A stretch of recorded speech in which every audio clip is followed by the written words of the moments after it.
یہ آیت ہے نا، یہ جو آیت ہے، 7 سمندروں کی چابیاں اسی آیت کے اندر ہے.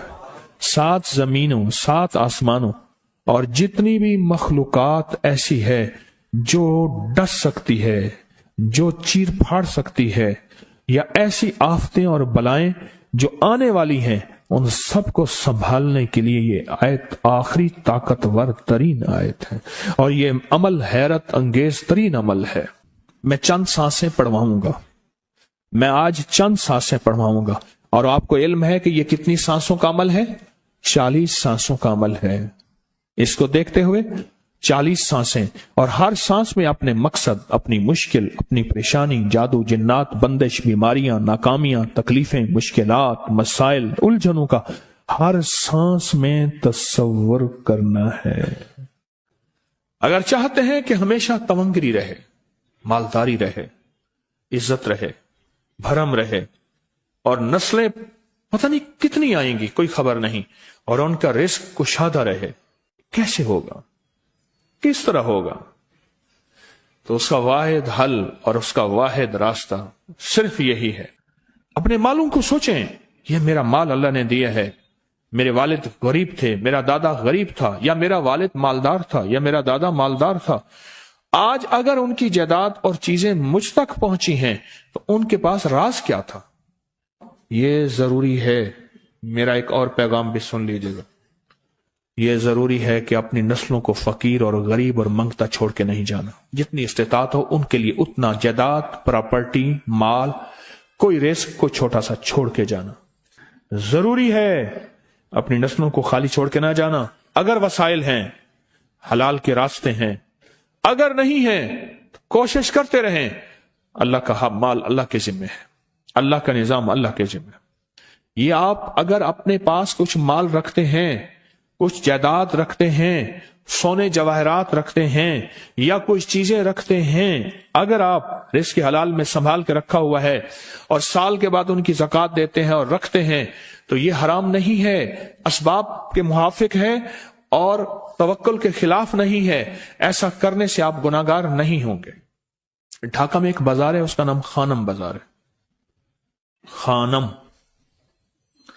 رئیس اعظم تھا، رئیس اعظم،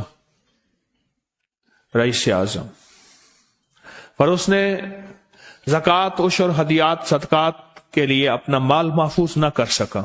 بہت رئیس تھا. اس کے بارے میں تھا کہ 40 دن تک اگر گھوڑی دن رات دوڑتی رہے، گھوڑا دوڑتا رہے تیز رفتار، اس کی جاگیر ختم نہیں ہوگی. 40 دن 40 راتیں، 40 دن 40 راتیں ختم نہیں ہوگی. باپ کے مرنے کے بعد بیٹی کو ایک چسکا پڑ گیا. وہ تھا کپڑے کے پھاڑنے کی آواز. کپڑا نا پھٹتا ہے تو اس کی ایک آواز ہوتی ہے، بس اس کو آواز اچھی لگتی تھی. تھانوں کے تھان آتے تھے، وہ سارا دن قیمتی بوسکی کے، کرنڈی کے اور قیمتی کپڑے پھاڑتی تھی، اس کو ٹکڑے کرتی تھی. اس کا مشغلہ تھا. اور بیٹے کو مشغلہ یہ پڑ گیا، اس وقت نئی دیا سلائی آئی تھی، یہ ماچس کی ڈبیاں، تیلیاں، وہ ماچس کی ڈبیاں اور تیلیاں جلاتا تھا. اس کا بارود کی بو سے اچھی لگتی تھی. بارود ہوتے نا، وہ بارود لگا ہوا تھا تو 2 بارود آپس میں ٹکراتے ہیں، شعلہ نکلتا ہے، اس سے بو بھی نکلتی ہے، اس کو بو اچھی لگتی تھی. ایک وقت آیا کہ وہ خالی ہو گیا. اور خانم فارسی کا لفظ اصل میں، وہ ایک اس گلی بازار کے چوراہے میں کھڑی ہوتی تھی ایک جگہ اور بھیک مانگتی تھی، اور اس کے نام پہ خود بازار کا نام خانم بازار پڑ گیا. میں جھنگ میں گیا، پرانی بات ہے، ہمارے ایک مخلص ہیں ان کے ہاں، ایک چوک میں کھڑا تھا، تو وہ چوک سے ان کی گاڑی لینے آئی کہ آگے راستہ سمجھ نہیں آ رہا تھا. تو مجھے کہنے لگے آپ میری گاڑی میں بیٹھ جائیں. میں ان کی گاڑی میں بیٹھ گیا. مجھ سے کہنے لگے یہ جو چوک ہے نا، فلاں فلاں، میں نام نہیں لیتا، فلاں فلاں، اس کی اتنی جاگیر تھی کہ 3 دن 3 راتیں گھوڑی دوڑتی رہتی تھی، ختم نہیں ہوتی تھی. اور پھر ان کی نسلوں میں کوئی ایسا آیا اور خود اس کو کوئی ایسی چیز پڑ گئی کہ ایک وقت تھا اسی چوک پہ کھڑے ہو کے بھیک مانگتا تھا. اور ایک دفعہ سخت سردی تھی، بھیک مانگ رہا تھا، سردی میں ٹھٹر گیا اور ٹھٹر کے تو میں چھپ گئے جیسے آج کل سردی ہے. رات کو وہیں مر کے پڑا تھا. صبح اٹھایا، کچھ لوگوں نے چندہ کر کے کفن دے کے دفن کر دیا. میرے حضور کا فرمان ہے اپنے مالوں کو زکوٰۃ کے ذریعے محفوظ کرو، محفوظ کر لو. اگر محفوظ نہ کیا، نسلوں میں فقر اور فاقے، غربت، تنگ دستیاں، فقیری اور منگتا ہونا نسلوں کو دیکھے جائیں گے. پھر نسلیں کہیں گی پدرم سلطان بت، ہمارا باپ، ہمارا دادا بادشاہ تھا، جاگیردار تھا، مالدار تھا. ہمارے بڑے بتاتے ہیں زندگی بھر کے لیے فقر و فاقہ، غربت اور تنگ دستی سے بچے رہیں گے. غیب سے اللہ کا نظام ایسا چلے گا، ایسا چلے گا، ایسا چلے گا. اللہ سارے بھوکے ہوں گے، سارے پیاسے ہوں گے، سارے فقیر ہوں گے، سارے منگتے ہوں گے. اللہ تجھے کھلائے گا بھی صحیح، پلائے گا بھی صحیح، سلائے گا بھی صحیح. عزت کے تکیے، عزت کے لقمے، عزت کے جام، عزت کے جام. مالک بن دینار رحمت اللہ علیہ کے پاس ایک بندہ ہدیہ لے کے آیا. اللہ کے ولی تھے. حضرت ہدیہ قبول فرمائے. آپ قبول فرما لیتے تھے، کسی کا نہیں کرتے تھے. میں نہیں لیتا، تیرا رزق حلال نہیں ہے. دیکھ کے فرما دی، تیرا رزق حلال نہیں. دیکھ کے فرمایا تیرا رزق حلال نہیں. انہیں حضور حلال ہے، فرمایا نہیں ہے. تو اچھا فرمایا ایسا کر، یہ رزق لے جا جو مجھے ہدیہ دیتا ہے. تجھے سب سے زیادہ جو مستحق ضرورت مند ملے اس کو دے. دینے کے بعد پھر اس کا پیچھا کر. وہ ان پیسوں سے کرتا کیا ہے؟ اب مرشد کا حکم تھا، فرمان تھا، کیا. دیکھا تو ایک لولا، لنگڑا، اپاہج، معذور، اندھا، کانا، کپڑے خستہ حال، بالکل بے بس، اور بھیک مانگ رہا ہے. اس کا دل نرم ہوا اور کہا کہ اس سے بڑا ضرورت مند پھر کوئی نہیں ہے. اس کو جا کے مال دیا، پیچھا کیا. چلتے چلتے چلتے اس نے جا کے آگے گیا تو نہ وہ لولا تھا، نہ وہ لنگڑا تھا، نہ وہ کانا تھا، نہ وہ اندھا تھا، کچھ بھی نہیں تھا. بالکل ٹھیک ٹھاک ہو گیا اور یہ حیرت سے دیکھ رہا ہے. کرتے کرتے جا کے اس نے ان پیسوں سے حرام کام کیا. خاموشی سے آ گئے. آپ کا فرمان ٹھیک ہے، میں اب یہ میرے پیسے لے، یہ جا کے کسی ایسے بندے کو دے جو تجھے سب سے زیادہ مالدار نظر آتا ہو، خوشحال نظر آتا ہو، بہترین نظر آتا ہو. اب پیسے لے لیے.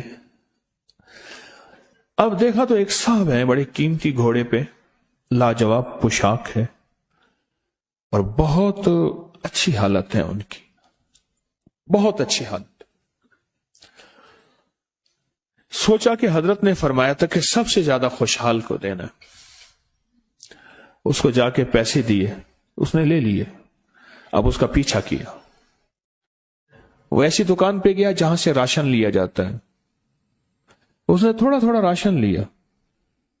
حیران ہو گئے، اتنا مالدار آدمی ہے، ایسے راشن لے رہا ہے جیسے کوئی بندہ روز کی آئے روز کی کھائے، اتنا ضرورت مند.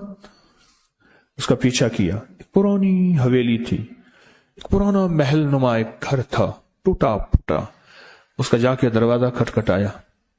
ابھی اندر جانے ہی لگا تھا تو اس نے لگام پکڑ لی.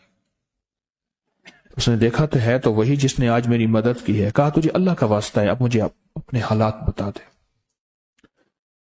تو کہنے لگا تو نے جس کا واسطہ دیا ہے اور پھر تو نے میری آج مدد کی ہے، میں نے آج تک اپنے حالات کسی کو نہیں بتایا. میں رئیس اعظم تھا. تلک الایام نداولها بین الناس. اللہ کی طرف سے آزمائش آ گئی اور فقر، فاقہ، غربت، تنگ دستی ختم، ہر چیز ختم ہو گئی.